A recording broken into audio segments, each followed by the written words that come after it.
ಪ್ರಾಸಿಕ್ಯೂಷನ್ಸ್ಗೆ ಅನುಮತಿ ಪ್ರಶ್ನಿಸಿ ಸಿಎಂ ಸಿದ್ದರಾಮಯ್ಯ ಹೈಕೋರ್ಟ್ಗೆ ರಿಟ್ ಅರ್ಜಿ ಸಲ್ಲಿಕೆ ಮಾಡಿದ್ದಾರೆ. ರಾಜ್ಯಪಾಲರ ವಿಶೇಷ ಕಾರ್ಯದರ್ಶಿ, ಮುಖ್ಯ ಕಾರ್ಯದರ್ಶಿ ಹಾಗೂ 3 ದೂರುದಾರರನ್ನ ಪ್ರತಿವಾದಿಯನ್ನಾಗಿಸಿ ರಿಟ್ ಅರ್ಜಿ ಸಲ್ಲಿಕೆ ಮಾಡಲಾಗಿದೆ. ರಾಜ್ಯಪಾಲರು ಅನುಮತಿ ನೀಡೋ ಮುನ್ನ ಕಾನೂನಿನ ಪ್ರಕ್ರಿಯೆ ಪಾಲಿಸಿಲ್ಲ ಅಂತ ರಿಟ್ ಅರ್ಜಿಯಲ್ಲಿ ಉಲ್ಲೇಖ ಮಾಡಲಾಗಿದೆ. ಸಂವಿಧಾನದ 363ನೇ ವಿಧಿಯಂತೆ ಸಂಪುಟದ ಶಿಫಾರಸು ಪಾಲಿಸಬೇಕು, ಆದರೆ ಸಂಪುಟದ ಶಿಫಾರಸ್ಸಿಗೆ ವಿರುದ್ಧವಾಗಿ ನಡೆದುಕೊಂಡಿದ್ದಾರೆ ಅಂತ ತಮ್ಮ ಅರ್ಜಿಯಲ್ಲಿ ಉಲ್ಲೇಖ ಮಾಡಿದ್ದಾರೆ. ಹಿಂದೆ ತುರ್ತು ವಿಚಾರಣೆ ನಡೆಸುವಂತೆ ಸಿಎಂ ಸಿದ್ದರಾಮಯ್ಯ ಪರ ಹಿರಿಯ ವಕೀಲ ರವಿವರ್ಮ ಕುಮಾರ್ ಮನವಿ ಮಾಡಿದ್ದಾರೆ. ಕೆವಿಯಟ್ ಸಲ್ಲಿಸಿದವರಿಗೆ ಮಾಹಿತಿ ನೀಡಲಾಗಿದೆ ಎಂದು ತಿಳಿಸಿದ್ರು. ಅದರಿಂದ ಮಧ್ಯಾಹ್ನ 2:30ಕ್ಕೆ ವಿಚಾರಣೆ ನಿಗದಿಪಡಿಸಲು ಹೈಕೋರ್ಟ್ ಒಪ್ಪಿಗೆ ನೀಡಿದೆ. ಸಿಎಂ ಸಿದ್ದರಾಮಯ್ಯ ಹೈಕೋರ್ಟ್ನಲ್ಲಿ ಅರ್ಜಿ ಸಲ್ಲಿಸಲಾಗಿದೆ. ಈ ಬೆನ್ನಲ್ಲೇ ಕಾಂಗ್ರೆಸ್ ನಾಯಕರು ಮತ್ತು ಹಿರಿಯ ವಕೀಲರಾದಂಥ ಅಭಿಷೇಕ್ ಮನು ಸಿಂಘ್ವಿ ಮತ್ತು ಕಪಿಲ್ ಸಿಬಾಲ್ ಇಂದು ಬೆಂಗಳೂರಿಗೆ ಆಗಮಿಸಿದ್ದಾರೆ. ಪ್ರಕರಣದ ಕುರಿತು ಇಂದು ಮಧ್ಯಾಹ್ನ ಸಿಎಂ ಜೊತೆಗೆ ಮನು ಸಿಂಘ್ವಿ, ಕಪಿಲ್ ಸಿಬಾಲ್ ಚರ್ಚೆ ನಡೆಸ್ತಾ ಇದ್ದಾರೆ. ದೇಶದಲ್ಲಿ ಅಹಿಂದ ನಾಯಕರನ್ನ ತುಳಿಯಲು ಬಿಜೆಪಿ ಕುತಂತ್ರ ನಡೆಸಿದೆ ಎಂದು ಸಚಿವ ಸಂತೋಷ್ ಲಾಡ್ ವಾಗ್ದಾಳಿಯನ್ನು ನಡೆಸಿದರು.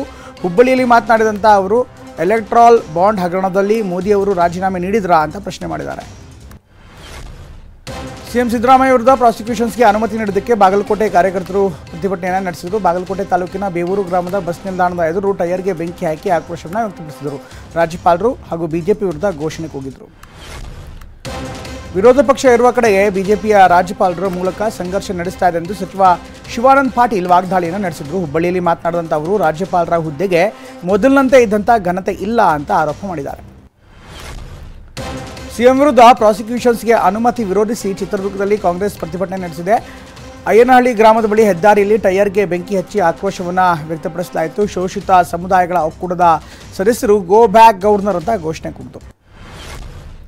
ಸಿಎಂ ಸಿದ್ದರಾಮಯ್ಯ ವಿರುದ್ಧ ಪ್ರಾಸಿಕ್ಯೂಷನ್ಸ್ಗೆ ಅನುಮತಿ ನೀಡೋದಕ್ಕೆ ಕಾಂಗ್ರೆಸ್ ಕಾರ್ಯಕರ್ತರು ಹೋರಾಟಕ್ಕೆ ಮುಂದಾಗಿದ್ದಾರೆ. ಹೀಗಾಗಿ ಕಾನೂನು ಸುವ್ಯವಸ್ಥೆಗೆ ಅಡ್ಡಿಯಾಗದಂತೆ ಕ್ರಮ ಕೈಗೊಳ್ಳುವಂತೆ ಇನ್ಸ್ಪೆಕ್ಟರ್ಗಳಿಗೆ ಹಿರಿಯ ಅಧಿಕಾರಿಗಳು ಸೂಚನೆ ನೀಡಿದ್ದಾರೆ. ಸಿಎಂ ವಿರುದ್ಧ ಪ್ರಾಸಿಕ್ಯೂಷನ್ಸ್ಗೆ ರಾಜ್ಯಪಾಲರು ಅನುಮತಿ ನೀಡಿದ್ದಾರೆ. ಅತ್ತ ಸಿಎಂ ರಾಜೀನಾಮೆಗೆ ಆಗ್ರಹಿಸಿ ಬಿಜೆಪಿ ಶಾಸಕರು ವಿಧಾನಸೌಧದ ಗಾಂಧಿ ಪ್ರತಿಮೆ ಎದುರು ಧರಣಿಯನ್ನು ನಡೆಸ್ತಾ ಇದ್ದಾರೆ. ಇವರಿಗೆ ಜೆಡಿಎಸ್ ಸದಸ್ಯರು ಕೂಡ ಸಾಥನ್ನು ನೀಡ್ತಾ ಇದ್ದಾರೆ. ನಲ್ಪಾಡ್ ಹೆಸರು ಹೇಳಿಕೊಂಡು ವಿದ್ಯಾರ್ಥಿಯನ್ನ ಬಲವಂತವಾಗಿ ಬೆಟ್ಟಿಂಗ್ ಬಲೆಗೆ ಬೀಳಿಸಿದಂಥ ಆರೋಪ ಕೇಳಿಬಂದಿದೆ. ಬೆಂಗಳೂರಿನ ಕೆಂಗೇರಿ ಪೊಲೀಸ್ ಠಾಣೆಯಲ್ಲಿ 9 ಜನರ ವಿರುದ್ಧ ಎಫ್ಐಆರ್ ದಾಖಲಾಗಿದೆ. ಹಣಕಾಸು ವ್ಯವಹಾರದಿಂದ ಪರಿಚಯವಾಗಿ ಬಳಿಕ ಕಿರುಕುಳ ನೀಡಿದ್ದಾರೆ ಅಂತ ಆರೋಪಿಸಲಾಗಿದೆ. ಇಲಿಪಾಷಾಣ ಸಿಂಪಡಿಸಿದ್ರಿಂದ 3 ವಿದ್ಯಾರ್ಥಿಗಳ ಸ್ಥಿತಿ ಈಗ ಚಿಂತಾಜನಕವಾಗಿದೆ. ಬೆಂಗಳೂರಿನ ಜ್ಞಾನಭಾರತಿ ಅಮ್ಮ ಆಶ್ರಮದ ಬಳಿ ಇರುವಂಥ ನರ್ಸಿಂಗ್ ಕಾಲೇಜ್ ಹಾಸ್ಟೆಲ್ನಲ್ಲಿ ಘಟನೆ ನಡೆದಿದ್ದು, ಜಯಾನ್ ವರ್ಗೀಸ್, ದಿಲೀಶ್ ಹಾಗೂ ಝೋಮನ್ ಎಂಬ ವಿದ್ಯಾರ್ಥಿಗೆ ಈಗ ಐಸಿಯುನಲ್ಲಿ ಚಿಕಿತ್ಸೆ ನೀಡಲಾಗ್ತಾ ಇದೆ. ಮಂಡ್ಯದ ಪೂರ್ವ ಠಾಣಾ ಪೊಲೀಸರು ಅಂತಾರಾಜ್ಯ ಮನೆಗಳರನ್ನು ಬಂಧಿಸಿದ್ದಾರೆ. ತಮಿಳುನಾಡು ಮೂಲದ ರವಿ ಬಂಧಿತ ಆರೋಪಿಯಾಗಿದ್ದು 8 ಲಕ್ಷ ರೂಪಾಯಿ ಮೌಲ್ಯದ ಚಿನ್ನಾಭರಣ, ಬೈಕ್ ವಶಕ್ಕೆ ಪಡೆಯಲಾಗಿದೆ. ಆರೋಪಿಯು ರಾಜಸ್ಥಾನ, ಮಹಾರಾಷ್ಟ್ರ ರಾಜ್ಯಗಳಲ್ಲೂ ಕೂಡ ಕಳ್ಳತನ ಮಾಡಿದಾನಂತೆ. ತುಮಕೂರು ಜಿಲ್ಲೆಯಾದ್ಯಂತ ನಿನ್ನೆ ಧಾರಾಕಾರ ಮಳೆಯಾಗಿದ್ದು ಪಾವಗಡದ 7 ಸುತ್ತಿನ ಕೋಟೆಯ ಗೋಡೆ ಈಗ ಕುಸಿತವಾಗಿದೆ. ಕೋಟೆ ಜಾಗ ಕಬಳಿಸುವ ಆತಂಕ ಎದುರಾಗಿದ್ದು ಕೋಟೆಯನ್ನು ಉಳಿಸುವಂತೆ ತಾಲೂಕು ಆಡಳಿತಕ್ಕೆ ಸಾರ್ವಜನಿಕರು ಒತ್ತಾಯ ಮಾಡಿದ್ದಾರೆ.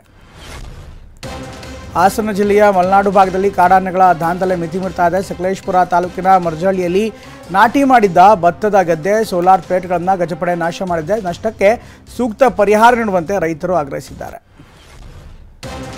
ಮಾನನಷ್ಟ ಕೇಸ್ನಲ್ಲಿ ಲೋಕಸಭೆ ವಿಪಕ್ಷ ನಾಯಕ ರಾಹುಲ್ ಗಾಂಧಿ ಇಂದು ಪುಣೆ ಕೋರ್ಟ್ಗೆ ಹಾಜರಾಗ್ತಾ ಇದ್ದಾರೆ. 2023ರ ಮಾರ್ಚ್ 5ರಂದು ಲಂಡನ್ನಲ್ಲಿ ರಾಹುಲ್ ಭಾಷಣದ ವೇಳೆ ಸಾವರ್ಕರ್ ಬಗ್ಗೆ ಮಾನಹಾನಕರ ಹೇಳಿಕೆಯನ್ನು ನೀಡಿದರು ಎಂದು ಆರೋಪಿಸಿ ಸಾವರ್ಕರ್ ಮೊಮ್ಮಗ ಸತ್ಯಕಿ ದೂರನ್ನು ನೀಡಿದರು.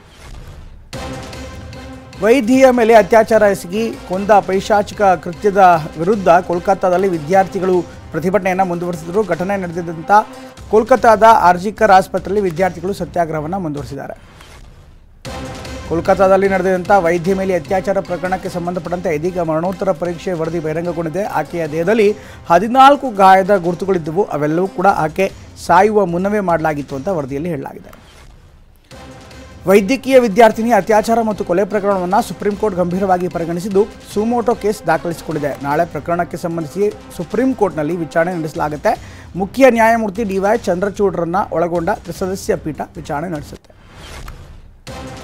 ಮಹಾರಾಷ್ಟ್ರದಲ್ಲಿ ಮತ್ತೆ ವರುಣಾರ್ಭಟ ಶುರುವಾಗಿದೆ. ಪುಣೆಯ ರಸ್ತೆಗಳು ಸಂಪೂರ್ಣ ಜಲಾವೃತಗೊಂಡಿದ್ದು ಕಿಲೋಮೀಟರ್ ಗಟ್ಟಲೆ ಟ್ರಾಫಿಕ್ ಜಾಮ್ ಉಂಟಾಗಿದೆ. ಇದರಿಂದ ವಾಹನ ಸವಾರರು ಪರದಾಡಿದರು. ಇಂದು ಮತ್ತು ನಾಳೆಯೂ ಭಾರೀ ಮಳೆಯಾಗುವಂಥ ಮುನ್ಸೂಚನೆ ಇದೆ. ಮೈಸೂರು ಜಿಲ್ಲೆಯ ನಂಜನಗೂಡಿನಲ್ಲಿರುವಂಥ ಶ್ರೀಕಂಠೇಶ್ವರನ ದೇಗುಲಕ್ಕೆ ಅಶ್ವಿನಿ ಪುನೀತ್ ರಾಜ್ಕುಮಾರ್ ಭೇಟಿ ನೀಡಿದರು. ಶ್ರಾವಣ ಮಾಸದ ಹುಣ್ಣಿಮೆ ಹಿನ್ನೆಲೆಯಲ್ಲಿ ನಂಜುಂಡೇಶ್ವರ ದರ್ಶನ ಪಡೆದ ಅಶ್ವಿನಿ ವಿಶೇಷ ಪೂಜೆ ಸಲ್ಲಿಸಿದ್ದಾರೆ. ಉಸಿರಾಟದ ತೊಂದರೆ ಹಾಗೂ ಸ್ನಾಯು ನೋವಿನಿಂದ ಬಳಲಿ ಆಸ್ಪತ್ರೆಗೆ ದಾಖಲಾಗಿದ್ದಂಥ ಮಲಯಾಳಂ ಸೂಪರ್ ಸ್ಟಾರ್ ಮೋಹನ್ ಲಾಲ್ ಸದ್ಯ ಡಿಸ್ಚಾರ್ಜ್ ಆಗಿದ್ದಾರೆ. ಮೋಹನ್ ಲಾಲ್ ಆರೋಗ್ಯ ಸುಧಾರಿಸಿದೆ ಎಂದು ಕೊಚ್ಚಿಯ ಅಮೃತ ಇನ್ಸ್ಟಿಟ್ಯೂಟ್ ಆಫ್ ಮೆಡಿಕಲ್ ಪತ್ರಿಕಾ ಪ್ರಕಟಣೆಯಲ್ಲಿ ಹೇಳಿಕೆ ನೀಡಿದೆ.